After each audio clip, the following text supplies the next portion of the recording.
Team की तरफ से आप सभी का राष्ट्रीय शैक्षिक योजना एवं प्रशासन विश्वविद्यालय जो नई दिल्ली में स्थित है उसकी तरफ से स्टेट प्रोजेक्ट डायरेक्टर सर्व शिक्षा अभियान राजस्थान का बहुत ही धन्यवाद देता हूं कि इतने कम समय में उन्होंने इस कार्यक्रम को करने की मंजूरी दी। उनके साथ मैं हमारे डिस्ट्रिक्ट प्रोजेक्ट कोऑर्डिनेटर हैं जयपुर के और additional district project coordinator resource person BO साहब का, एएन साहब का, एपीसी साहब का और सबसे ज्यादा आप सब लोगों का अभिवादन करते हैं। इतने कम समय में इतनी ज्यादा उपस्थिति इस कार्यक्रम में आपकी है, पार्टिसिपेशन है, भागीदारी है, उसके लिए हम सब तहे दिल से आपका धन्यवाद करते हैं। दोस्तों, आज हम चर्चा करेंगे, जैसे अभी एडीपी साहब ने और बाकी सब लोगों ने बताया यूडाइस के बारे में, लेकिन उसके पहले मैं इस स्कूल के प्रिंसिपल साहब हैं उनका भी धन्यवाद देना चाहूंगा कि इतने कम समय में ये व्यवस्था आज की है इस आधे दिन की कार्यशाला के लिए। We are grateful and thankful to you sir. इस चर्चा में आज हम विस्तार से चर्चा करेंगे यूडाइस के बारे में। यूडाइस कब शुरू हुआ? पहले ये डाइस के नाम से जाना जाता था, क्यों शुरू हुआ और इसके माइलस्टोन्स क्या क्या रहे और आज हम किस स्थिति में पहुंच गए हैं। दोस्तों, आज district information system for education, जिसको अब यूडाइस या यूनिफाइड डाइस के नाम से जाना जाता है, राष्ट्रीय स्तर पर ही नहीं, हमारे देश में ही नहीं, बल्कि अंतरराष्ट्रीय स्तर पर भी इसको मान्यता मिली है। आप जो कार्य कर रहे हैं, कुछ साथी लोग तो यूडाइस और डाइस में पिछले बहुत सारे वर्षों से लगे हुए हैं।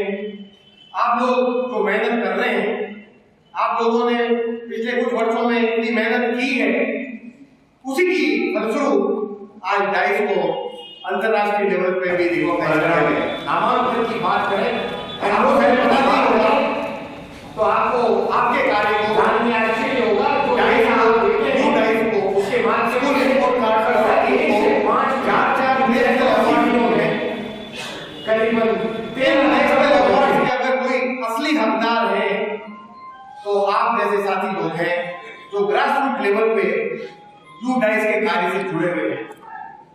आज यहाँ पर कोटपुतली, विराटनगर और पावटा, इन स्कूलों के प्रिंसिपल साहब, हेडमास्टर साहब, सीआरसी, पीआरसी, बाकी अधिकारीगण उपस्थित हैं। आपके यहाँ तो केवल 495 स्कूल ही थी 2014-15 में, लेकिन अगर हम पूरे भारत की चर्चा करें तो मुझे ये बताते हुए बहुत ही अच्छा लग रहा है, यूडाइस अब पूरे भारत में 36 राज्यों में, जिसमें बाइफरकेटेड आंध्र प्रदेश और तेलंगाना राज्य भी है, वहां पहुंच गया। पूरे भारत में 680 जिले हमसे जुड़ गए।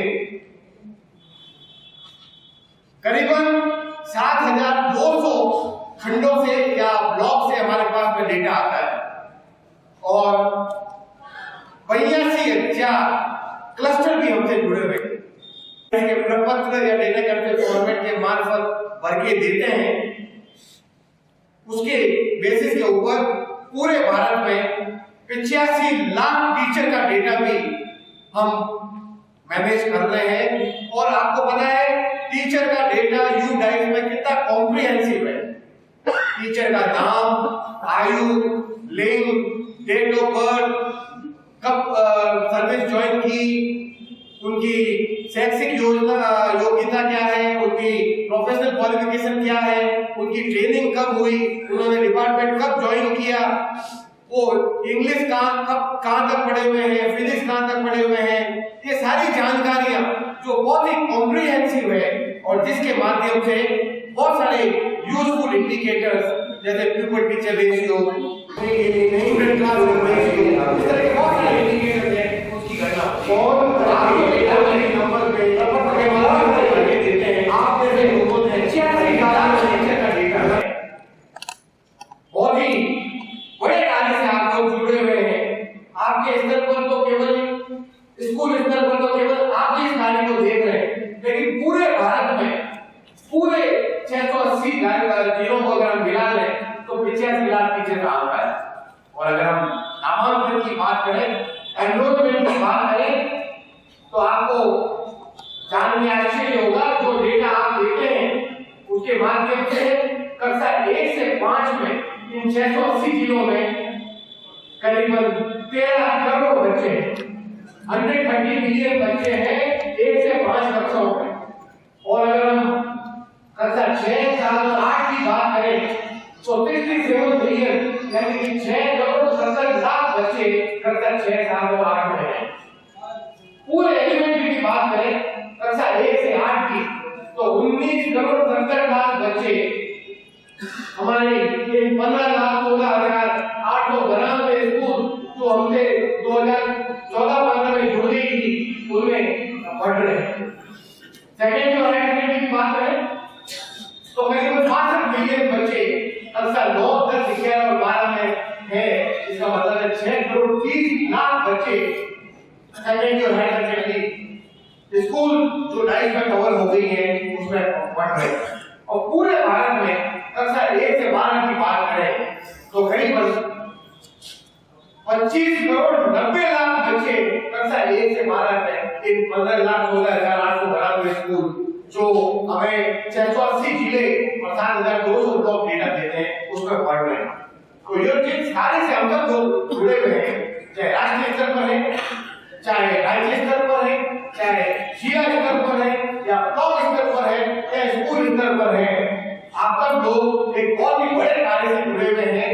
आपने पिछले कुछ वर्षों में डाइस को इस स्थिति में पहुंचा दिया है, बहुत ही मेहनत कर करके आज डाइस इस स्थिति में पहुंच गए हैं कि इसको भारत सरकार ने ऑफिशियल स्टैटिस्टिक्स का दर्जा भी दे दिया है। उसके बारे में मैं अभी थोड़ी देर बाद में चर्चा करूंगा, लेकिन उसके पहले ये बताना बहुत जरूरी है कि डाइस शुरू कब हुआ और डाइस क्यों शुरू हुआ और डाइस को अब यू डाइस क्यों बोलते हैं। और लास्ट में हम आज चर्चा करेंगे विस्तार से, जैसा भी पहले भी बताया गया कि इतना कुछ होने के बाद भी, इतना कुछ अचीव होने के बाद भी अभी भी हमारे डेटा के अंदर बहुत कमियां रह गई। क्योंकि आज हम घर में ही बैठ के आपस में चर्चा कर रहे हैं, आप सब लोगों से जो डाइस से जुड़े हुए हैं, इसलिए हम उन बिंदुओं के ऊपर भी प्रकाश डालेंगे जिनकी वजह से, छोटे छोटे बिंदुओं की वजह से बड़े बड़े प्रश्न चिन्ह हमारे डेटा की क्वालिटी के ऊपर, डेटा की गुणवत्ता के बारे में ऊपर करते हैं। अगर थोड़ा सा हम ध्यान लगा देंगे यू डाइस को फॉर्म को करते हुए तो हमारा डेटा और भी अच्छा हो जाएगा। आपके स्तर पर, विद्यालय स्तर पर, जैसे कोटपुतली में 495 स्कूल है, कुछ बड़े स्कूल हैं, कुछ छोटे स्कूल हैं, प्राइवेट स्कूल भी है, गवर्नमेंट स्कूल भी है। बड़े स्कूलों में खूब एनरोलमेंट है, 1000, 1200, 800, टीचर भी खूब है, 60 टीचर, 70 टीचर, 80 टीचर। आप लोग यानी कि हमारे रेस्पोंडेंट यू डाइस के फॉर्म को भरने वाले प्रिंसिपल साहब, हेडमास्टर साहब, ज्यादातर ये आप खुद इस फॉर्म को नहीं भरते हैं, जो शायद पॉसिबल भी नहीं है क्योंकि इतने ज्यादा आंकड़े हैं, इतने ज्यादा एनरोलमेंट है। उनको total enrolment by category, enrolment by medium of instruction, enrolment by age and grade, और इसको गणना करने में काफी समय लगता है। तो बहुत सी बार आप इस कार्य को, इस फॉर्म को भरने की जिम्मेवारी बाकी के अधिकारी, मिड डे मील को देखने वाले हैं या क्लास टीचर है उनको दे देते हैं, या स्कूल में दूसरे अधिकारी या हमारे अध्यापक है उनको देते हैं। लेकिन जब वो कार्य को पूरा करके ले आते हैं आपके पास में, तो ज्यादातर जगह पर, ज्यादातर स्कूलों में आप यानी कि हमारे हेडमास्टर साहब, प्रिंसिपल साहब उसको खोल के भी नहीं देखते हैं, सीधा अपना साइन किया और सील लगाया और ऊपर ब्लॉक लेवल पे, जिला लेवल पे और ऊपर भेज देते हैं, मगर ये जाने हुए कि जिस अधिकारी को, टीचर को आपने ये जिम्मेवारी दी है उन्होंने इसको क्या भर के दिया है। अगली बार, इस बार तो हो गया है कार्य, कम से कम आप इतना तो करें, पलट के तो देख लें, उसके बाद में अपनी सील लगाएं। तो जिस अधिकारी को, टीचर को आपने जिम्मेवारी दी है वो भी देखेंगे कि यार मास्टर साहब तो, प्रिंसिपल साहब तो चेक करके देख कर रहे हैं, आज तक तो कभी चेक नहीं किया, तो वो भी थोड़ा सीरियस हो जाएंगे इन्फॉर्मेशन को पढ़ने में। छोटी छोटी गलतियां, कमियां हमारे डेटा में रह गई है, जानबूझ के ये गलतियां, कमियां नहीं रही, अज्ञानतावश या क्लैरिटी नहीं होने की वजह से ये डेटा के अंदर कुछ कमियां रह गई है। और जैसे मैंने पहले भी बताया, इन छोटी छोटी कमियों की वजह से बहुत बड़े बड़े प्रश्न चिन्ह हमारी डेटा की क्वालिटी, गुणवत्ता के ऊपर लग जाते हैं। तो आज की चर्चा जो हम कर रहे हैं, इस तरह की चर्चा हम लोग पूरे भारत में अलग अलग राज्यों में जा के करते हैं। पिछले एक साल में करीबन 26-27 राज्य में व्यक्तिगत रूप से गया हूँ और आप जैसे अधिकारी जो यूडाइस के कार्य से जुड़े हुए हैं उनसे इस तरह की चर्चा की है। अब इसी वर्ष पिछले 1.5 महीने में 10 दिसंबर को हमने फरीदाबाद में, 15 दिसंबर को हमने गाजियाबाद में, 18 दिसंबर को नोएडा में, 29 जनवरी को हमने मेवात में, 2 फरवरी को अभी गुड़गांव में और आज 10 फरवरी को हम यहाँ पर कोटपुतली में ये चर्चा कर रहे हैं। हमारा ये मानना है कि आप लोगों के साथ में चर्चा करके ही हम यूडाइस की गुणवत्ता यानी कि quality, coverage, sharing, dissemination, utilisation और बेहतर और अच्छा कर सकते हैं।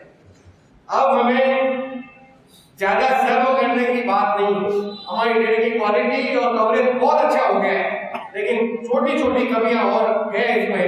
अगर हम ध्यान लगा देंगे तो हमारे डेटा की क्वालिटी, यूडाइस के डेटा की क्वालिटी, गुणवत्ता और अच्छी बेहतर हो जाएगी, इसमें कोई संदेह नहीं। लेकिन दोस्तों, क्वालिटी को ठीक करना, इंप्रूव करना ये बहुत ही स्लो प्रोसेस है, रातों रात ये काम नहीं हो सकता है, ये कंटिन्यूइंग प्रोसेस है और धीरे धीरे हम हमारे डेटा की क्वालिटी को और बेहतर कर रहे हैं। आप देख लीजिए कोटपुतली में, पावगढ़ में, जयपुर में और राजस्थान के दूसरे जिलों में डेटा की गुणवत्ता अगर आप देखें 5 साल पहले क्या थी और आज क्या है, तो उसमें रात और दिन का फर्क, इम्प्रूवमेंट आपको नजर आएगा। तो धीरे धीरे हम इस कार्य को और अच्छा कर रहे हैं। हमें पता है हमारे डेटा में क्या क्या कमियां हैं, आप लोगों को भी संभवतः ये पता ही होगा कि डेटा में क्या कमियां हैं। हम सब मिलकर ही हमारे डेटा की क्वालिटी, गुणवत्ता को और अच्छा बेहतर कर सकते हैं। अब हम चर्चा करते हैं दूसरे बिंदुओं की। सबसे बड़ी बात तो है, जैसे मैंने अभी पहले भी कहा, 15,16,892 स्कूल डाइस से जुड़ जाने के बाद भी आज की स्थिति में हम ये नहीं कह सकते हैं कि डाइस में सभी स्कूल जहाँ पर कक्षा 1 से 12 की पढ़ाई होती है, चाहे वो फॉर्मल स्कूल हो, नॉन फॉर्मल स्कूल हो, रिकॉग्नाइज्ड हो, अनरिकॉग्नाइज्ड हो, सरकारी हो, गैर सरकारी स्कूल हो, एडेड स्कूल हो या अनएडेड स्कूल हो, ये लोकल बॉडी द्वारा चलाए जाने वाले स्कूल हो, ये ओपन स्कूल हो या मिलिट्री स्कूल हो, सिविल स्कूल हो, प्रोजेक्ट स्कूल हो, इस तरह के स्कूल हम ये नहीं कह सकते कि सभी के सभी जुड़ गए हैं। जहाँ तक सरकारी स्कूलों का सवाल है, निसंदेह रूप से हम कह सकते हैं कि करीब करीब सभी विद्यालय, सरकारी विद्यालय जहाँ पर 1 से 12 की पढ़ाई हो रही है वो हमसे जुड़ गए। लेकिन यही बात 3,50,000 प्राइवेट एडेड और अनएडेड स्कूल जुड़ जाने के बाद भी हम ये नहीं कह सकते कि सभी प्राइवेट अनएडेड स्कूल भी यूडाइस में कवर हो गई है, क्योंकि अभी भी कुछ स्कूल हमसे छूट गए। ये हमें कैसे पता चला? ये इसका भी मैं बताता हूँ कि हमें ये कैसे पता चला कि कुछ स्कूल अभी भी हमसे छूटी हुई है। निश्चित रूप से आपके यहाँ भी, जयपुर में भी और राजस्थान के दूसरे जिलों में भी कुछ स्कूल अभी भी हमसे छूट गई। अभी 18 नवंबर से 28 नवंबर के बीच में हमने एक मीडिया कैंपेन चलाया FM के मार्फत और TV channels, national TV channels के मार्फत जिसमें एनडीटीवी और बाकी नेशनल चैनल्स भी शामिल थे, उसमें 10 दिन तक यू डाइस के बारे में एक कैंपेन चलाया और उसके पहले हमने एक toll free number you dice के लिए दे दिया है 1800-116200।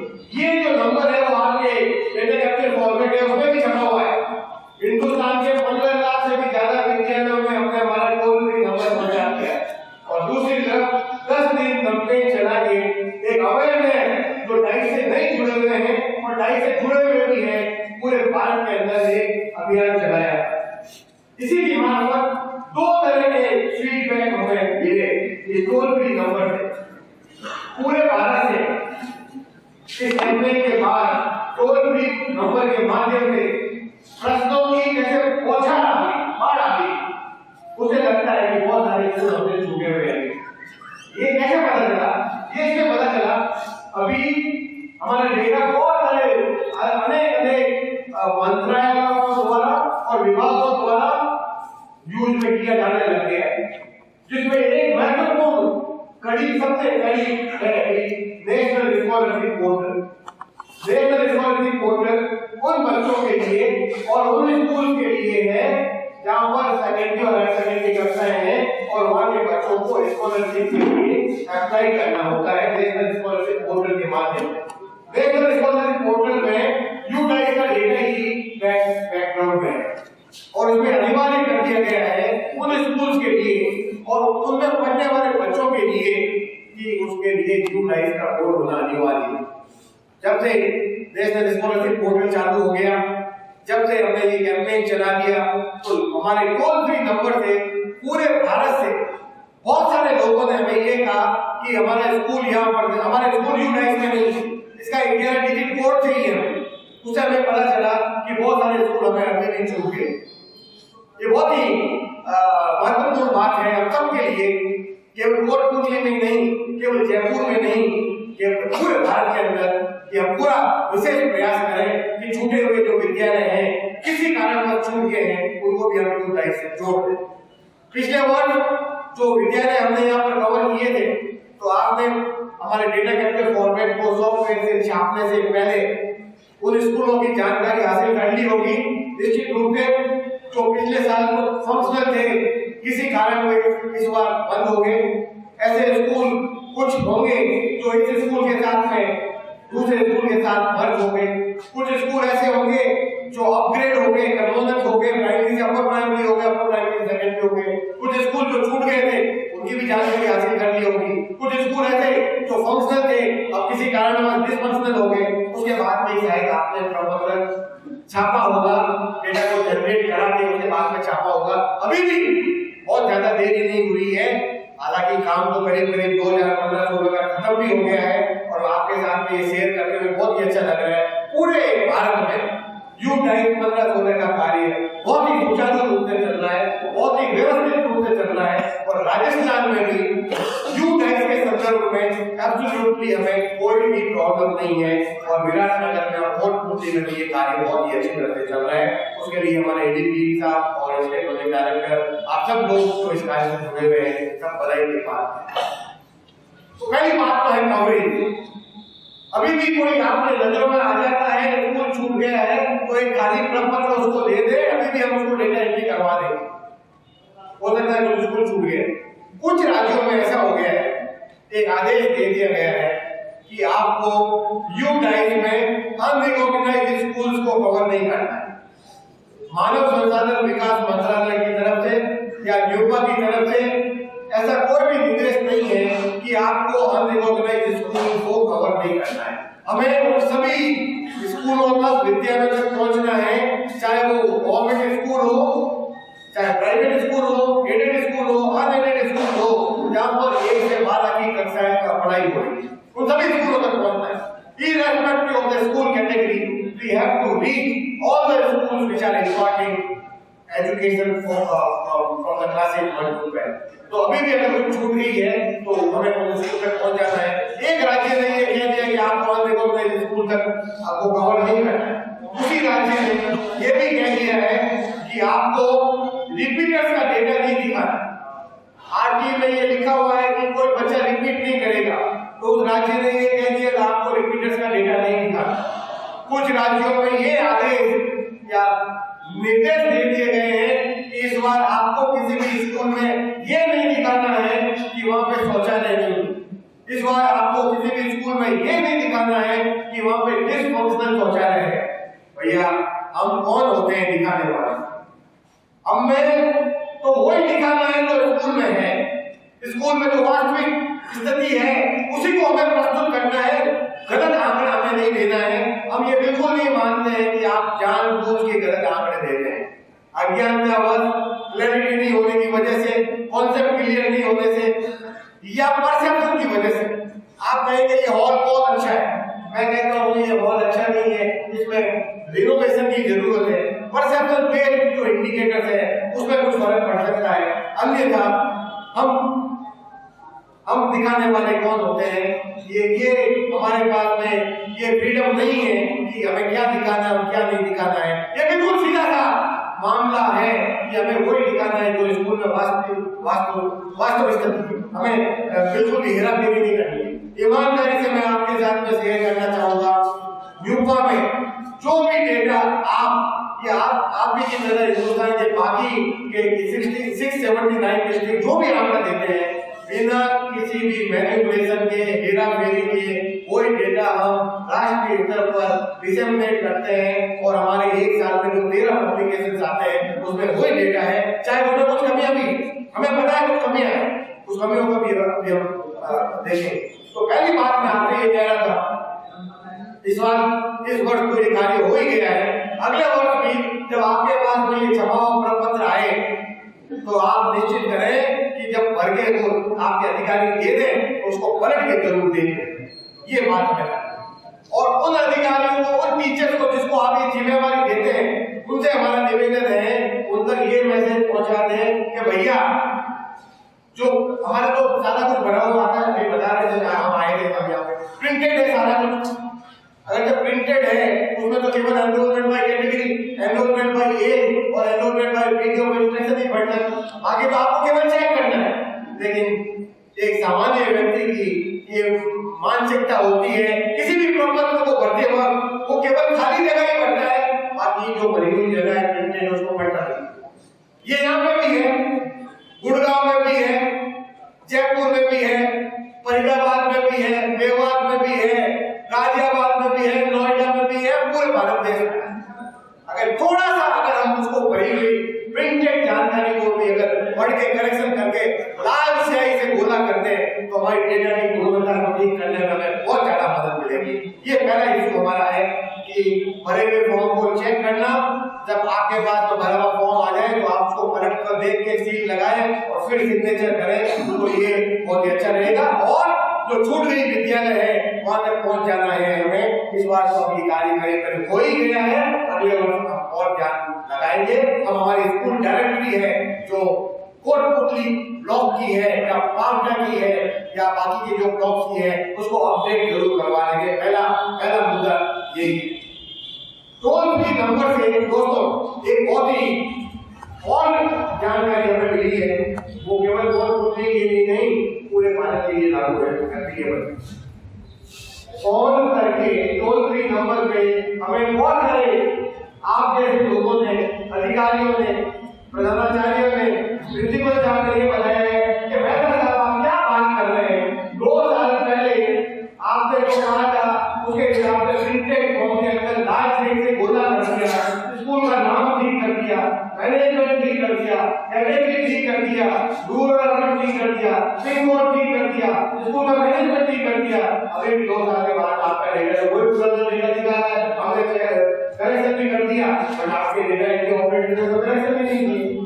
इसका क्लियर कट मैसेज है तो डेटा एंट्री ऑपरेटर हमारे हैं वो केवल एनरोलमेंट के डेटा भर के और दूसरे फॉर्म पे डेटा कैसे फॉर्मेट पे चले जाते हैं और जो करेक्शन हो रहे हैं वो नहीं हो रहे हैं। ये बहुत ही गंभीर समस्या है हम सब लोगों के लिए जो इस तरह के कार्य से जुड़े हुए हैं, क्योंकि हमारे पास में कोई भी मैकेनिज्म नहीं है ये निश्चित करने के लिए।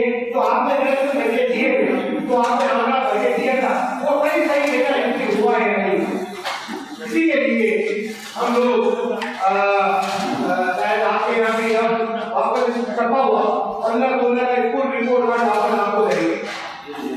अगर नहीं किया है तो आने वाला होगा 2015-16 का स्कूल रिपोर्ट कार्ड जब आपको है तो आप उसको अच्छे से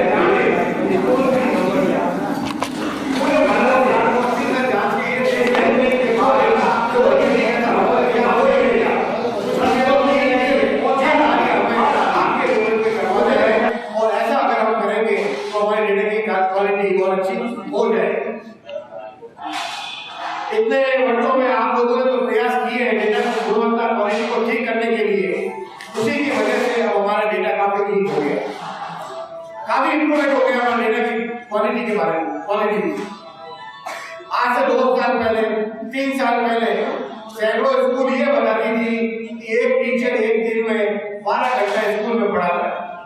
आपके जो डेटा गवर्नमेंट में भर के ये मिलता था कि एक बच्चा एक स्कूल में 13 घंटे तक पढ़ता है, पढ़ाई लिखाई का काम करता है। अगर वो ठीक है तो ठीक रहने दें, तो हम ये कह रहे हैं कि उसको चेक करवा लें, चेंज नहीं करें जो भर के दिया है इस तरह की जानकारी। लेकिन जो प्रयास आप लोगों ने किया है उसी की वजह से इस तरह की जानकारियां अब जो संभव नहीं है बहुत ही नगण्य हो गई, बहुत ही कम हो गई। और कोटपुतली जिले में जब कल हम आने से पहले देख रहे थे तो ये पता चला कि इस तरह के आंकड़े अब जो पहले गलत थे इस बार 14-15 का आंकड़े का विश्लेषण जब हमने किया तो ये पता चला कि काफी आप लोगों ने इसको इम्प्रूव कर लिया है, क्वालिटी को ठीक कर लिया है। ये बहुत ही महत्वपूर्ण बात है। तो आपने जो प्रयास किए उसकी वजह से क्वालिटी में इम्प्रूवमेंट अब आपकी डेटा में दिखने लग गया। इतने साल आपने प्रयास किए उसी की वजह से अब एनरोलमेंट आपके 3 तरह का एनरोलमेंट, टोटल एनरोलमेंट है, फिर एज वाइज एनरोलमेंट है और एक मीडियम ऑफ इंस्ट्रक्शन, हिंदी में पढ़ाई हो रही है, इंग्लिश में पढ़ाई हो रही है, कौन से लैंग्वेज में पढ़ाई हो रही है, 3 तरह का एनरोलमेंट का आंकड़ा है। आज से 5 साल पहले इन 3 तरह के एनरोलमेंट में इतना डिफरेंस होता था, फिर ये इतना हुआ, फिर इतना हुआ, अब ये इतना हो गया है। अब हमें इतना खत्म करना है, यानी कि तीनों enrolment by age, enrolment by category और एनरोलमेंट बाय वीडियो रजिस्ट्रेशन, ये तीनों एक ही नंबर होना चाहिए। ऐसा तो नहीं हो सकता हमारे स्कूल में टोटल एनरोलमेंट तो 400 है, लेकिन एज वाइज गणना करें तो 380 आ रहा है और बाय वीडियो रजिस्ट्रेशन करें वो 410 आ रहा है। तो कहीं ना कहीं हमसे इसको कैलकुलेट करने में कमी रह जाती है, लेकिन over a period of time हमने ये देखा है कि इन तीनों के अंदर डिफरेंस काफी कम हो गया है। हमारे डेटा को गुणवत्ता को और अच्छा करने में ये बहुत ही महत्वपूर्ण भूमिका अदा करता है। एक छोटी सी बिंदु की वजह से 3 तरह के आंकड़ों में डिफरेंस होने की वजह से बहुत बड़े प्रश्न चिन्ह हमारी यू डाइस की क्वालिटी और एनरोलमेंट की क्वालिटी के ऊपर लग जाता है। एक दूसरा एनरोलमेंट और भी है, एनरोलमेंट के संदर्भ में मैं आपसे बताना चाहूंगा कंसिस्टेंसी ऑफ द एनरोलमेंट। इस वर्ष कक्षा 3 में एनरोलमेंट है 80 फॉर एग्जाम्पल। पिछले वर्ष गत वर्ष कक्षा 2 में एनरोलमेंट था 65, 2 से 3 में 65 to 80 हो गया। तो ये अतिरिक्त 15 बच्चे कहां से आए, इसकी जानकारी हमें होना बहुत ज्यादा जरूरी है। अगर इसकी जानकारी नहीं है तो ये बहुत ही बड़ी कमी है हम लोगों में। ये पता होना चाहिए कि ऐसे बच्चे हमारे स्कूल में कहां से आ रहे हैं, क्या दूसरे स्कूल छोड़ के हमारे स्कूल ज्वाइन कर गए, ये बच्चे कौन से हैं। अगर हमारा डेटा कंसिस्टेंट नहीं, उसमें कंसिस्टेंसी नहीं है एनरोलमेंट, तो बहुत सारे आंकड़े drop out rate, promotion rate, repetition rate, retention rate, transition rate, graduation rate, और भी बहुत सारे एनरोलमेंट से संबंधित आंकड़े हैं, उनका कोई ज्यादा मायने नहीं रह जाता। इसका मतलब क्या हुआ, जितने बच्चे हमारे पिछले साल थे उनसे ज्यादा हमने प्रमोट कर दिए, पास कर दिए, अगली कक्षा में भेज दिए, प्लस कुछ बच्चे रिपीट हो गए और कुछ बच्चे स्कूल छोड़ के चले गए। इन तीनों को अगर हम टोटल कर लें तो वो जो टोटल बच्चे थे उनसे भी ज्यादा हो जाते हैं। इसका मतलब है आपकी एनरोलमेंट है वो कंसिस्टेंट नहीं है, ड्रॉप आउट है वो माइनस में आ रही है। थ्योरेटिकली ये पॉसिबल नहीं है कि जो बच्चे आपके पास में थे उससे ज्यादा बच्चे आपने प्रमोट कर दिए, ड्रॉप आउट कर दिए, रिपीट कर दिए। आज से 5 साल पहले पूरे भारत में करीबन 10-12 राज्यों में एनरोल के ड्रॉप आउट रेट है वो माइनस में आ रहा है। लेकिन हम सब ने जो प्रयास किए उसकी वजह से अब ड्रॉप आउट रेट केवल 3 या 4 स्टेट में ही माइनस में आ रहा है। लेकिन अगर हम जिला स्तर पर ये निकाल लें drop out rate, average annual drop out rate, grade wise enrolment, grade drop out rate, grade 1 2 3 4 5 6 block level पे, जिला लेवल पे, तो आप देखेंगे बहुत सारी जगह पे ये माइनस में आ जाएगा। उसका सीधा साधा मतलब है कि हमारे डेटा की क्वालिटी, कंसिस्टेंसी में अभी भी कमियां हैं, हमें उसको और ठीक करवाना है। और इसको केवल आपके माध्यम से ठीक करवा सकते हैं और कोई चारा नहीं है और कोई मीडिया नहीं है कि हम उसको ठीक करवा दें। You are playing a very important role so far as the data quality of your data is concerned, and we firmly believe that you will continue to contribute towards further improving the quality of data.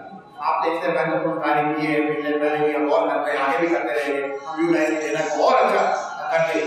तीसरी बात फिर enrolment के संदर्भ में हम और चर्चा करेंगे। दोस्तों, अब पूरे भारत में अभी कुछ राज्यों में चाइल्ड वाइज इंफॉर्मेशन इकट्ठा करने का काम शुरू कर दिया है। हालांकि ये कोई ज्यादा सक्सेसफुल नहीं कहा जा सकता अभी, और अभी प्राइम मिनिस्टर ऑफिस में भी हमारे मानव संसाधन विकास मंत्रालय की तरफ से कुछ प्रेजेंटेशन दिए गए थे और वहां पर भी उनको ये सुझाव दिया गया है कि आप ये निश्चित करें कि यूडाइस की वो डेटा की क्वालिटी को चेक करने के लिए आपके पास में क्या मैकेनिज्म, और दूसरा ये सुझाव दिया गया है कि अब आप स्टूडेंट वाइज डेटा इकट्ठा करें सो दैट जब सब बच्चों को आधार आईडी मिल जाएगा तो we will be moving to child tracking system. तो मैं बात कर रहा था कुछ राज्यों में चाइल्ड वाइज इंफॉर्मेशन का काम डेटा इकट्ठा करना शुरू कर दिया। जिन राज्यों ने ये कार्य शुरू किया है वहां पर एनरोलमेंट में बहुत जबरदस्त डिक्लाइन गिरावट आई है। 4 साल पहले बिहार ने चाइल्ड वाइज इंफॉर्मेशन इकट्ठा करने का प्रयास किया और काफी हद तक मैन्युअली उसको कर भी दिया। 16 लाख बच्चे का हो एक साल में 2.5 लाख बच्चे।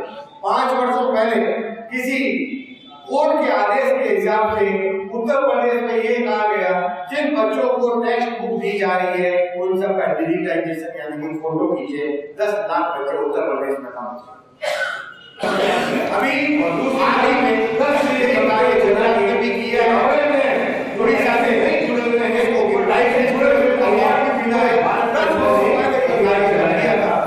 बेसिकली राज्य में 2 तरह के फीडबैक चाइल्ड वाइज को रिकॉर्ड करना पड़ता है, उसमें ड्राइव होने वाला डेटा है टेबल पे। इस टेबल के बाद कोई भी नंबर के माध्यम से अभी राजस्थान की मध्य प्रदेश में अभी लगता है सब ऑनलाइन पोर्टल चालू है। कैसे पता चला? मध्य प्रदेश में पता चला करीबन 27 ऐसी स्कीम बहुत सारे स्कॉलर इसकी देते हैं। एससी बच्चा है, एसटी बच्चा है तो 400 रुपए देते हैं, वर्दी के लिए 400 रुपए देते हैं। इसी तरह की 27 स्कीम जो ये सब अप्रूव करता है स्कॉलरशिप स्कीम, उनको ये नहीं पता कि किस बच्चे को क्या देना है, जिस बच्चे को मिलना है उसको ये नहीं पता उसका क्या क्या एंटाइटलमेंट। तो उन लोगों ने मध्य प्रदेश में उन्होंने ब्लॉक स्तर पर यानी कि आप जैसे आपके स्तर पर सभी फैमिली को एक यूनिक आईडी दी है और यूनिक आईडी का नाम है समग्र आईडी। और जब समग्र आईडी फैमिली को देते हैं तो 18 साल तक के सभी बच्चों को भी समग्र आईडी मिल जाती है। मध्य प्रदेश ने ये अनिवार्य कर दिया है क्लास रजिस्टर में बच्चे के नाम के साथ समग्र आईडी भी डालें। और हम विजिट करके आए, देखा भी है हर स्कूल में क्लास रजिस्टर में बच्चे के नाम के साथ समग्र आईडी लिखी हुई और जिस बच्चे की समग्र और ये सब इंफॉर्मेशन ऑनलाइन पोर्टल में डाल दी। लेकिन दूसरे राज्य जैसे बिहार से उत्तर प्रदेश से जो काम कर रहे हैं मध्य प्रदेश में डीआरडी करने और कर रहे हैं उन बच्चों को भी समग्र आईडी नहीं मिली है। उन बच्चों का नाम तो क्लास में लिखा हुआ है रजिस्टर में, लेकिन समग्र आईडी नहीं मिलने से ऑनलाइन पोर्टल में उनकी इंफॉर्मेशन अभी दर्ज नहीं हो पाई। 2013-14 में ये कार्य मध्य प्रदेश में शुरू हुआ। तो मध्य प्रदेश में समग्र और यूडाइस 2013-14 में 14 लाख का फर्क है। ये 14 लाख का फर्क दो कारणों से हो सकता है। या तो यूडाइस में यानी कि हमारे स्कूल में फर्जी बच्चे के नाम लिखे हुए हैं, ड्यूल या डुप्लीकेट एनरोलमेंट है जो 5 के स्कूल में पढ़ रहे हैं, या हमारे हेडमास्टर साहब ने ओवर रिपोर्टिंग कर दी है कि भैया इसको ज्यादा दिखा तो शायद एक टीचर एक्स्ट्रा मिल जाए, एक कमरा और मिल जाए मुझे, और कुछ व्यवस्था और अच्छी मेरे स्कूल में हो जाए। तो 14 लाख का फर्क आ गया है। लेकिन अभी हम इस स्थिति में नहीं है ये कहने के लिए कि समग्र सही है या यूडाइस सही है, क्योंकि हमने समग्र में भी देखा है बड़े बड़े सिटीज में, मध्य प्रदेश में, भोपाल में, ग्वालियर में, इंदौर में, वहां पे बहुत सारे बच्चों को अभी समग्र आईडी नहीं मिली। जो 14 लाख का फर्क आ रहा है ये बड़े बड़े शहरों में ही आ रहा है। लेकिन मैं मुद्दा ये नहीं उठा रहा हूँ, मैं ये कहना चाहता हूँ आपसे भी कि राजस्थान में भी अन्य राज्यों की तरह अभी भी स्कूल में जो नामांकन आप लोग दे रहे हैं वो सही नहीं, वो एकदम सही नहीं, रियलिस्टिक नहीं है। क्यों? क्योंकि एक बच्चे का नाम हम स्कूल में क्लास रजिस्टर में लिखते हैं, उसके बाद में बहुत सी स्कूल नो डिटेंशन पॉलिसी की वजह से एक कक्षा से दूसरी कक्षा से तीसरी कक्षा से चौथी कक्षा से एक साल से दूसरे साल से तीसरे साल से चौथे साल में वो बच्चा प्रमोट होता रहता है और बहुत सी बार वो बच्चा वास्तव में सिस्टम में है नहीं है और पास के स्कूल में पढ़ रहा है क्या। तो अगले वर्ष हम भी राजस्थान में कोटपुतली में जयपुर में ये प्रयास करें कि उन्हीं बच्चों की संख्या हमें दी जाए जो वास्तव में बच्चे अटेंड कर रहे हैं, न कि रजिस्टर में जो लिखे गए। रजिस्टर में भर्ती होना है भैया, देखो आप भी मानोगे वो आपको पता है सब बात है, मैं तो क्यों कहलवा रहा हूँ। तो अगली बार ठीक करवाएं उसको, ये चैलेंज है हम लोगों के लिए। लेकिन मेरे पास में आपसे चर्चा कर रहे हैं, बाकी लोग भी फोन करके कह रहे हैं साहब मैं मैं तो क्लस्टर रिसोर्स सेंटर का कोऑर्डिनेटर हूँ, 25 स्कूल मेरे पास में है, 4 स्कूल में एनरोलमेंट को 77 लिखा गया है, लेकिन वहां तो 30 से ज्यादा बच्चे नहीं है, मैं क्या करूँ? देखा भैया जो बच्चे आ रहे हो लिखो, वास्तव में आ रहे हो लिखो, कहते मेरे खिलाफ बहुत बड़ी कार्रवाई हो जाएगी, मैं तो सिस्टम को मेरे को तो हटा देंगे, निकाल देंगे, मैं क्या करूँ? हम आपको कन्विंस कर सकते हैं, हाथ जोड़ सकते हैं, निवेदन कर सकते हैं कि भैया सही आंकड़ा एनरोलमेंट आप हैं। एक एनरोलमेंट के आंकड़े के बेसिस के ऊपर ही सारी डेटा पर यूडाइस के डेटा के ऊपर पूरे डेटा के ऊपर मतलब चेक कर जाता है। इसको हमें अगर ठीक करवाना है तो ये केवल हम आपके द्वारा ठीक करवा सकते हैं और कोई साधन हमारे पास नहीं है। तो ये बात हुई एनरोलमेंट के संदर्भ में। अब हम चर्चा थोड़ी सी करते हैं यूडाइस के कुछ वेरिएबल्स के बारे में। आपने प्रयास किए, उसकी वजह से हमारी डेटा की क्वालिटी, जैसे मैं बार-बार कह रहा हूँ, क्वालिटी, गुणवत्ता, कवरेज, डिसएमिनेशन ये सब अच्छा हो गया। मैं थोड़ा सा ये भी बता दूं कि ये कार्यक्रम DISC district information system for education 1994-95 में शुरू हुआ था, जब डिस्ट्रिक्ट प्राइमरी एजुकेशन प्रोग्राम जिसको प्रचलित रूप से DPP जाना जाता है, DPP के नाम से। तो जब भारत सरकार ने ये देखा कि हमें वर्ल्ड बैंक का ये प्रोजेक्ट को इम्प्लीमेंट करना है, तो मैनेजमेंट इन्फॉर्मेशन सिस्टम यानी कि स्टैटिस्टिकल सिस्टम इस स्थिति में नहीं है कि हम प्लानिंग, मॉनिटरिंग और इम्प्लीमेंटेशन DPP का सही रूप से करवा दें। उस समय ये कहा गया क्यों नहीं हम एक computerised education management information system develop करें भारत में, और उस सिस्टम को डेवलप करने की जिम्मेवारी नीपा को दी। नीपा बन गया, national university of education planning administration. पहले हम लोग national institute of education planning administration थे, अब हम लोगों ने नीपा बनने के बाद 2008 से बाद करीबन 12 PhD निकाल दिए हैं और 50 से भी ज्यादा MPhil के बच्चे भी डिग्री लेके हमसे नीपा से निकल चुके हैं। और इन सब लोगों को एजुकेशन प्लानिंग और एडमिनिस्ट्रेशन में ही डिग्री मिली है। सामान्य रूप से जो MA BEd और जो डिग्रियां दी जाती है वो नीपा में अभी नहीं।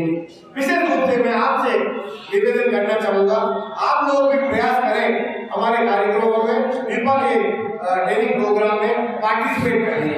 एक साल में करीबन 100 प्रोग्राम होते हैं, लेकिन विशेष रूप से मैं केवल एक प्रोग्राम की चर्चा यहाँ पे करूंगा।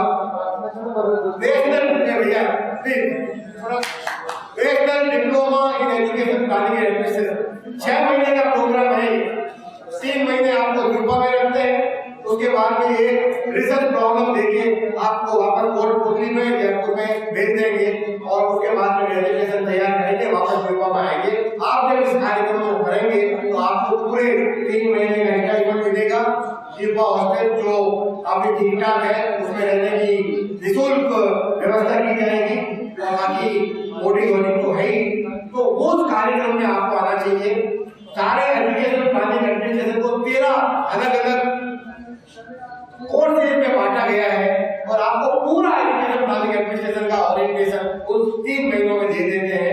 आप हमारी वेबसाइट यूपा.org को देखते रहिए, उसमें ये सारी जानकारी आती है। लेकिन इस वर्ष का प्रोग्राम अभी हो गया है बट आप इसको निरंतर देखते रहिए। बट इसके अलावा भी हमारे बहुत सारे दूसरे प्रोग्राम है जिनका ड्यूरेशन 3 दिन है, 1 वीक है, 4 नाइट 15 दिन का भी है। बहुत सारे कार्यक्रम करते हैं, जो कि आप सब लोग इस कार्य से जुड़े हुए हैं। ज्यादातर लोग काफी यंग भी है, हमारे इस डिपार्टमेंट में बहुत वर्षों तक रहेंगे। तो आपको कोशिश करनी चाहिए कि आपका नाम भी आपके राज्य सरकार की तरफ से न्यूपा के कार्यक्रम के लिए प्रस्तावित हो जाए, तो आपका भी ओरिएंटेशन हो जाए। इसके अलावा अगर आप चाहें तो न्यूपा के वाइस चांसलर को लिख के इस तरह के कार्यक्रम जयपुर में या बाकी जगहों में भी करवाए जा सकते हैं। तो ये कार्यक्रम डाइस है। डाइस जो 94-95 में computerised education management information system को तैयार करने की जिम्मेवारी न्यूपा को दी और न्यूपा ने हाथ मिलाया यूनिसेफ से और MHRD से।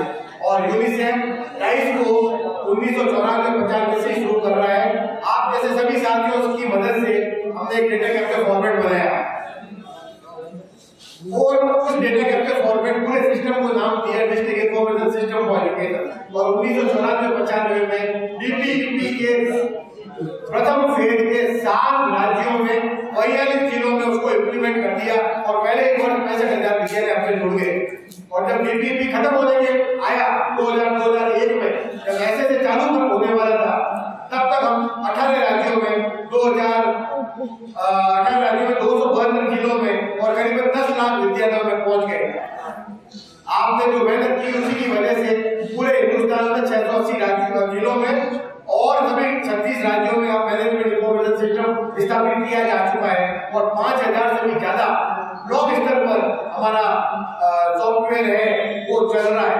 न्यूपा का सॉफ्टवेयर है, आपको बताने में खुशी हो रही है कि हमने इन हाउस उसको डेवलप किया है। एक नया पैसा भी सॉफ्टवेयर को डेवलप करने के लिए हमने खर्च नहीं किए हैं, जबकि इसी तरह के सॉफ्टवेयर एजुकेशन क्षेत्र में ही तैयार करने के लिए 4 करोड़ रुपए 5 करोड़ रुपए भी NIC और देते हैं डेवलप करने के। बट न्यूपा ने एक भी नया पैसा खर्च नहीं करते हुए इस सॉफ्टवेयर को तैयार किया है। डाइस का सॉफ्टवेयर पूरे भारत में अब इतने सालों से चल रहा है। हमारा software user friendly, manual, error free और इसमें बिल्कुल भी एरर फ्री करने का बिल्कुल भी स्कोप नहीं। तो जब सर्व शिक्षा अभियान चालू हुआ 2001 में, तो बहुत ही महत्वपूर्ण निर्णय भारत सरकार ने मानव संसाधन विकास मंत्रालय ने किए। 2 निर्णय किए। एक निर्णय तो ये किया कि डाइस को पूरे हिंदुस्तान में लागू कर दिया जाए। DPEP जिला और स्टेट ही नहीं, नॉन DPEP जिला और स्टेट पूरे भारत में डाइस को लागू कर दिया जाए। ये हमें कहा गया था 2001 में। और दूसरा महत्वपूर्ण निर्णय 2001 में सर्व शिक्षा अभियान को शुरू करते वक्त लिया गया, वो ये था कि डाइस को केवल प्राइमरी लेवल तक ही नहीं, इसको पूरे अपर प्राइमरी लेवल तक यानी कि पूरा एलिमेंट्री लेवल तक इसको बढ़ा दिया गया। ये निर्णय हुआ 2001 में। लेकिन दोस्तों, इसको अचीव करते करते पूरे 5 वर्ष लग गए। 2005-06 हमारा पहला वर्ष था। पहले वर्ष में पहला वर्ष था जब पूरे हिंदुस्तान के सभी जिले और सभी राज्य हमसे जुड़ गए। तो ये 2005-06 की बात है। उसके बाद में 2007-08 में फिर मानव संसाधन विकास मंत्रालय ने नया निर्णय लिया और न्यूपा को जिम्मेवारी दी कि आप डाइस को एलिमेंट्री से बढ़ाकर सेकेंडरी से करते हैं। तो हमने सेकेंडरी के लिए अलग से ऑनलाइन सिस्टम तैयार किया जिसका नाम दिया semi secondary education management information system. ये जानते हुए कि उसके डेटा एंट्री स्कूल से होगी, ऑनलाइन सिस्टम तैयार कर दिया। लेकिन 2007-08 से लगातार 2011-12 तक ऑनलाइन सर्विस का ये कार्यक्रम चलता रहा। लेकिन पूरे भारत में एक भी राज्य में, एक भी जिला में, एक भी ब्लॉक में किसी भी स्कूल से डेटा था ऑनलाइन डेटा एंट्री को डेवलप करने का, वो पूरी तरह से फेल हो गया। हालांकि हमने 2,20,000 स्कूल सेकेंड क्लास सेकेंडरी के हैं वो सर्विस के अंदर जोड़ ली। अब हमने देखा, आपको बताया आपने स्कूल का एक यूडाइस कोड है, क्या है, अंकों का एक यूडाइस कोड आपके स्कूल का होगा, सब स्कूलों का है।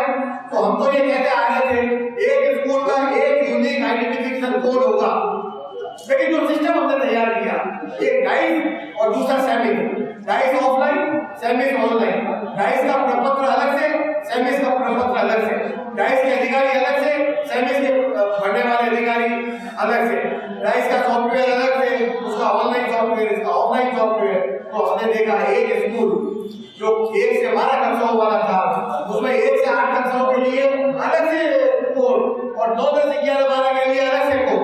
हम तो कह रहे थे भैया ये यूनिक कोड होगा, लेकिन जो सिस्टम हमने तैयार किया उसमें एक ही स्कूल में 2-2 कोड दिए, तो वो तो सही नहीं था। बहुत सारे जो हम कार्य कर रहे थे, डुप्लीसिटी ऑफ द एफर्ट था, हमारी मेहनत व्यर्थ जा रही थी। तो हमने 2010-11 में एक प्रपत्र तैयार किया और उस प्रपत्र के माध्यम से हमने पहली बार 2010-11 में पौंडीचेरी राज्य के सभी 720 विद्यालयों के आंकड़े इकट्ठे कर लिए। 2011 में हमने पौंडीचेरी के साथ में वेस्ट बंगाल के भी आंकड़े इकट्ठे कर लिए, सभी 1 से 12 कक्षाएं जहाँ पे थी उन सभी स्कूलों को हमने एक प्रपत्र के माध्यम से में जोड़। उसके बाद एक कमेटी बनाई मानव संसाधन विकास मंत्रालय ने ये सुझाव देने के लिए पूरे स्कूल स्टैटिस्टिक्स सिस्टम के लिए एक ऐसे सिस्टम तैयार किया जाए। उस कमेटी ने भी यही कहा डाइस और सेमिस का मर्ज कर दें और एक प्रपत्र के माध्यम से हम डेटा को इकट्ठा करें। तो 2012-13 में पहली बार हम लोगों ने एक प्रपत्र के माध्यम से हिंदुस्तान के सभी 35 राज्य, अभी तो 36 राज्य हो गए, उस प्रपत्र के माध्यम से हमने पूरे भारत के सभी स्कूल जहाँ 1 से 12 कक्षाओं की पढ़ाई होती थी उनको कवर कर दी। ये हुआ पहली बार 2012-13। आपको पता है ये डेटा कैप्चर फॉर्मेट ऐसे वाले डिस्ट्रीब्यूट करते हैं, ये प्रिंट भी ऐसे वाले करते हैं, डेटा की एंट्री भी वही करते हैं, डेटा को मेंटेन भी वही करते हैं ऐसे वाले। तो पूरे भारत में ये मैसेज चला गया, ये कार्य तो ऐसे वालों का है, आने से वाले बिल्कुल फारिग हो। ये कार्य तो ये लोग तो कर रहे हैं, ये कार्य भैया हमारा क्या लेना देना, हमारा तो कोई इन्वॉल्वमेंट नहीं है। तो बहुत से राज्यों में कोऑर्डिनेशन की प्रॉब्लम हो गई ऐसे और आने में से, लेकिन फिर भी 2012-13 का सारा आंकड़ा हमने इकट्ठा कर लिया। 13-14 आते ये कार्य और व्यवस्थित हो गया। 14-15 में तो पता भी नहीं चला और 15-16 में भी बहुत ही व्यवस्थित होकर ये चल रहा है। तो ये तब से 2012-13 के बाद में डाइस को अब यू डाइस के रूप में, प्रचलित रूप से यू डाइस या यूनिफाइड डाइस के रूप में जाना जाता है पूरे भारत के अंदर। तो ये तो इतिहास हो गया, डाइस कब शुरू हुआ, क्यों शुरू हुआ। आप जो एक डेटा देते हैं उसको हम डिसेमिनेट करते हैं स्कूल लेवल पर, स्कूल रिपोर्ट कार्ड के बारे रूप में, उसमें ब्लॉक रिपोर्ट कार्ड भी है, डिस्ट्रिक्ट रिपोर्ट कार्ड भी है, स्टेट रिपोर्ट कार्ड भी है, नेशनल रिपोर्ट कार्ड भी है, एलिमेंट्री एजुकेशन इंडिया भी है, सेकेंडरी एजुकेशन इंडिया भी है, स्कूल स्टैटिस्टिक्स भी है, ग्राफिक प्रेजेंटेशन भी है, थीमेटिक मैप भी है, बहुत सारे हमारे पब्लिकेशंस हैं। लेकिन मैं आज आपको बताना चाहूंगा आपका स्कूल रिपोर्ट कार्ड पिछले 10 वर्षों का हमारी वेबसाइट स्कूल रिपोर्ट कार्ड.in को उपलब्ध है। और अगर आपने हेडमास्टर साहब का नाम दिया है तो हेडमास्टर साहब का नाम भी उस रिपोर्ट कार्ड में है और एक 2 पेज का आर्टिकल रिपोर्ट कार्ड भी है और डिस्क्रिप्टिव रिपोर्ट कार्ड भी है। बाद में जब आपको फुर्सत हो तो आप लोग डाइस.in और स्कूल रिपोर्ट कार्ड.in को विजिट कर सकते हैं। और हमने मोबाइल एप्लीकेशन भी बनाई है। ये मोबाइल एप्लीकेशन है स्कूल फाइंडर। आप किसी भी जगह का पिन कोड डाल दीजिए, जो स्कूल उस पिन कोड के अंतर्गत आने वाले अगर यू डाइस में जो भी कवर हुई है तो आपके मोबाइल के ऊपर आ जाएगा। आप उसको क्लिक करें तो स्कूल का रिपोर्ट कार्ड, फिर आरटी ग्रेडिंग 10 में से आपके स्कूल को कितने ग्रेड मिले, 6, 5, 4, 3, 2 कितने हैं वो उसमें डिस्प्ले हो जाएगा। तो ये बात हो गई थोड़ी सी हिस्ट्री की। अब लास्ट में हम थोड़ी सी चर्चा करते हैं ये जो वेरिएबल्स हैं जिनकी वजह से हमारी डाइस के डेटा की गुणवत्ता के ऊपर प्रश्न लगते हैं, थोड़े से करते हैं, ज्यादा नहीं करते। मैंने टीचर का आंकड़ा बहुत ही, जैसे मैंने पहले भी कहा, बहुत ही कॉम्प्रिहेंसिव डेटा है और केवल हम लोग ही नहीं, इसको प्रारंभिक शिक्षा के सार्वजनिकरण के प्लान करने के लिए ही नहीं, सेकेंडरी एजुकेशन में जो प्लान बनता है राष्ट्रीय माध्यमिक शिक्षा अभियान के अंतर्गत उसके लिए ही नहीं, दूसरे विभाग भी अब उसको खूब यूज करने लगे हैं। सोशल वेलफेयर डिपार्टमेंट है, ट्राइबल वेलफेयर डिपार्टमेंट है, बाकी भी जो चाइल्ड वुमेन डेवलपमेंट मिनिस्ट्री है, वो सब लोग भी यूटिलाइज का डेटा ही कर रहे हैं। और अभी नेशनल लेवल पे टीचर का पोर्टल भी बन रहा है और national council of teacher education को जिम्मेवारी भी दी है आपके टीचर की रिक्वायरमेंट और टीचर जितना पोजीशन है उसमें गैप कितना है उसको भी बताने की स्टडी चल रही है। उसमें भी आपका डेटा यूटिलाइज का टीचर का डेटा ही है। लेकिन अगर ये डेटा सही नहीं, अभी हमने 85 लाख टीचर का ऑनलाइन कर दिया है। आप स्कूल रिपोर्ट कार्ड में जाके अपने स्कूल में जो आपने टीचर के आंकड़े दिए थे वो सभी टीचर के नाम, मेल है या फीमेल है, डेट ऑफ बर्थ है, एजुकेशन क्वालिफिकेशन, प्रोफेशनल क्वालिफिकेशन, ये सारे आंकड़े ऑनलाइन कर दिए हैं। 14-15 का आप देख सकते हैं, 15-16 में जब हो जाएगा तो आप 15-16 में देख पाएंगे। तो अगर टीचर का आंकड़े सही नहीं तो इस तरह को पब्लिक डोमेन में डालने से बहुत सी बार कठिनाइयां भी आ जाती है। डेटा में अगर कंसिस्टेंसी नहीं हो, थोड़े 2-4 देखते हैं। एक तो टीचर की एज के बारे में, पूरे हमारे देश में जो यूनिसेफ का डेटा आता है उसमें बहुत सी जगह बहुत से स्कूल वाले ये रिपोर्ट करते हैं, भर के दे रहे हैं कि मेरे स्कूल में 120 साल का टीचर है जो पढ़ा रहा है। दूसरे स्कूल कहते हैं 95 ईयर ओल्ड टीचर हमारे स्कूल में पढ़ा है। भैया इसको चेक कर ले, चेक नहीं करें, चेक तो कर सकते हैं ना, चेक करने की जिम्मेवारी तो हमारी है, पढ़ने वाले की। इसी तरह कुछ स्कूल ये बता रहे हैं कि 18 साल से छोटे टीचर की अगर है तो उसको रहने दें, ठीक नहीं करें, चेक जरूर करवा लें। कान हमारे खड़े हो जाने चाहिए इस तरह के आंकड़े जब हम देखते हैं। आप देखोगे चेक कराएंगे तभी जब आप उसको पेज को पलट के देखेंगे टीसीएफ को, तभी तो आप ये देख पाएंगे। इसलिए आप हम निवेदन कर रहे हैं कि आपको छपे हुए फॉर्म को जो आपके हेड टीचर ने भर के दिया उसको चेक करवाएं। एक और चीज है साहब, आपके आंकड़े जो प्रपत्र आप भर के दे रहे हैं उसमें आप कह रहे हैं कि ये मैं कोट दिल्ली का बता रहा हूँ आपको थोड़ा सा। कोट दिल्ली में बहुत सारे टीचर्स हैं जिन्होंने कहा है कि उनकी क्वालिफिकेशन है वो बिलो सेकेंडरी है, लेकिन उसके साथ साथ कह रहे हैं कि बहुत सारे टीचर्स हैं वो बीएड पास है और एमएड भी पास है। भैया जब बिलो सेकेंडरी है एमएड और बीएड कैसे हो गए, इसको जांच करवा लें, चेक करवा लें, चेक करने तो ठीक नहीं करें, कोई ठीक नहीं करें, पर कम से कम आंकड़े जो आपके रिकॉर्ड है स्कूल में उससे देख तो ले भैया क्या ऐसा संभव है क्या? ये केवल नेग्लिजेंस की वजह से है।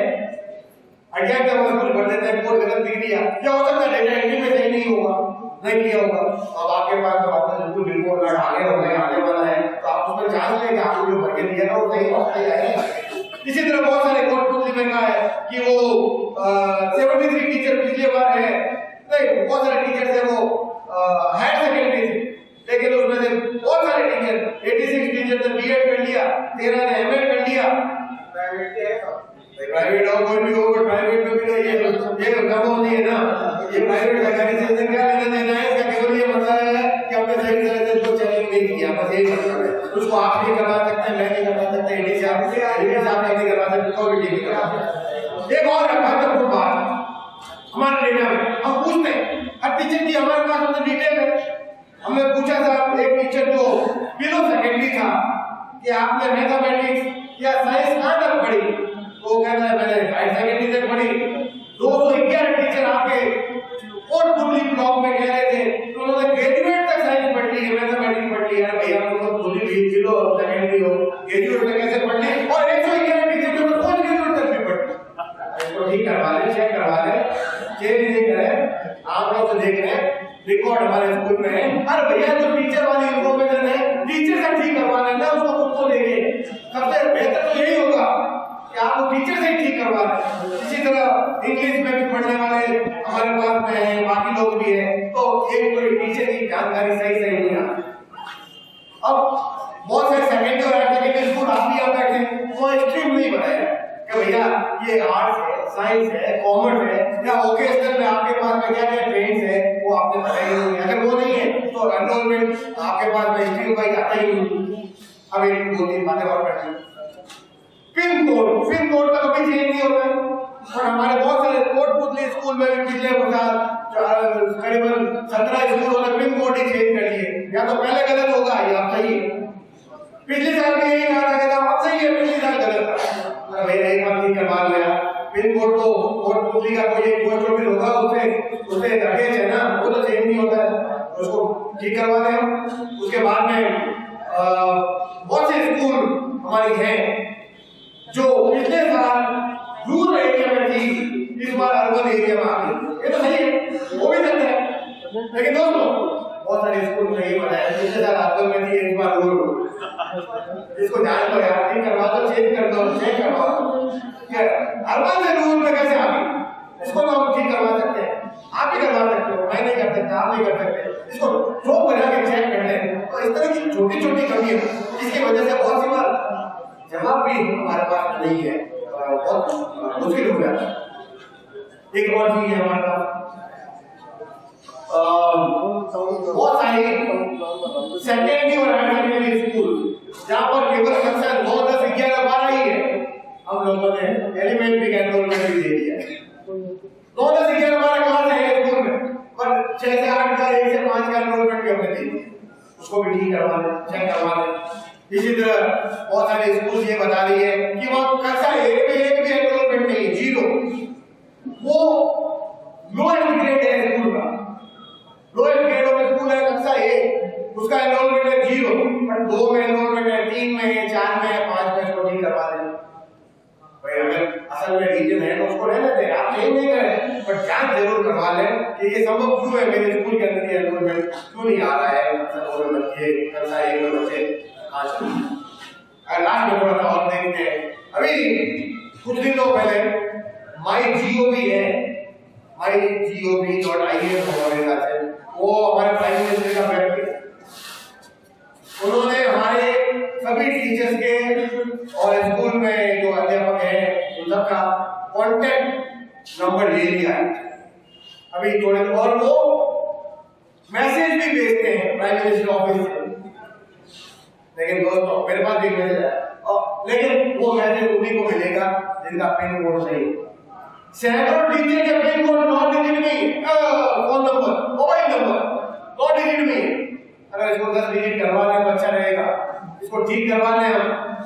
ये छोटी सी चीज है जिसकी वजह से बड़े प्रश्न चिन्ह लगा दें कि क्या था कि टीचर तो बाउंस हो गए सारे, ये मैसेज भेजे थे इतने सारे वापस आ गए। वो लोग भी टीचर को मिलेगा जिसका 10 डिजिट का है। तो इस बार हम प्रयास करें, गलती से तो नहीं देता टीचर। इसी तरह आधार नंबर हो से, अभी हमारे यहाँ पे आधार नंबर मैंडेटरी नहीं है, लेकिन बहुत सारे टीचर ने आधार नंबर भी गलत दे दिए हैं। बहुत सी बार अगर हमसे संपर्क कर लेंगे तो कुछ शिक्षा का उद्धार ही होगा, कोई गलत काम तो हमसे नहीं करवाएंगे। तो हमारे तो ये रिक्वेस्ट है आप सब लोग और अपने स्कूल के जो टीचर है उनसे ये निवेदन करें कि मोबाइल नंबर तो सही दे दें और अलग अलग प्रयास मिनिस्ट्री और डिपार्टमेंट इसको यूज करने लगे हैं। बहुत बड़ी उपलब्धि है हम सब लोगों के लिए। और लास्ट में मैं आपको ये बताना चाहूंगा, आप जो डेटा हमें देते हैं उसके बेसिस के ऊपर और जो हम सब की उपलब्धियां रही है उसके बेसिस के ऊपर 2 महत्वपूर्ण निर्णय अभी मानव संसाधन विकास मंत्रालय ने लिए। एक निर्णय तो ये दिया है कि अब के बाद अगर स्कूल एजुकेशन स्टैटिस्टिक्स से संबंधित कोई भी आंकड़ा ministry of human resource development लेके आती है तो वो केवल और केवल डाइस के डेटा के बेसिस पे ही हो। इसका मतलब हुआ आपके डेटा को ऑफिशियल स्टैटिस्टिक्स का दायरा मिल गया, दर्जा मिल गया। इसका मतलब ये हुआ है कि जो parallel collection of information system थे वो सारे के सारे बंद हो गए, सारे बंद हो गए। हालांकि राजस्थान में अलग अलग पोर्टल चला रहे हैं टीचर का और आपको पता रहते हैं, मुझे पता है, बट वो सब पैरेलल चल रहे हैं। बट द गवर्नमेंट ऑफ साला Dharamgarh but government of India has decided that you guys will remain the only source of information so far as the school education statistics now is concerned। हमारा हमें official statistics का पता है। और दूसरा महत्वपूर्ण निर्णय अब ये किया गया है अब भविष्य में अगर ऑल इंडिया स्कूल एजुकेशन सर्वे, शायद आप लोग भी कुछ जुड़े हुए होंगे, जो एनसीईआरटी करवाता है, 8 all India education survey with 30 सितंबर 2009 at the date of reference, जो 2010 का आंकड़ा देगा, अभी उपलब्ध नहीं है। हम लोग को पता, आप लोग को पता बोला का डेट देते हैं, बट वो ऑल इंडिया स्कूल एजुकेशन सर्वे भी काफी पीछे चल रहा है। तो ये डिसीजन हुआ है, अब भविष्य में अगर ऑल इंडिया स्कूल एजुकेशन सर्वे किया जाता है तो वो केवल उन्हीं बिंदुओं के ऊपर जानकारी हासिल करेगा जो डाइस में नहीं, जो वेरिएबल्स डाइस में है उसके ऊपर दोबारा information all India school education survey के माध्यम से इकट्ठी नहीं की जाए। ऐसे वेरिएबल जैसे नंबर ऑफ हैबिटेशन आपके यहाँ कितनी है, उन हैबिटेशन से 1 किलोमीटर में प्राइमरी स्कूल कितनी है, 3 किलोमीटर में अपर प्राइमरी स्कूल कितनी है, 5 में सेकेंडरी और 8 किलोमीटर में सीनियर सेकेंडरी स्कूल कितनी है, एवं ऐसी जानकारियां जो यू डाइस में नहीं है वो इकट्ठा।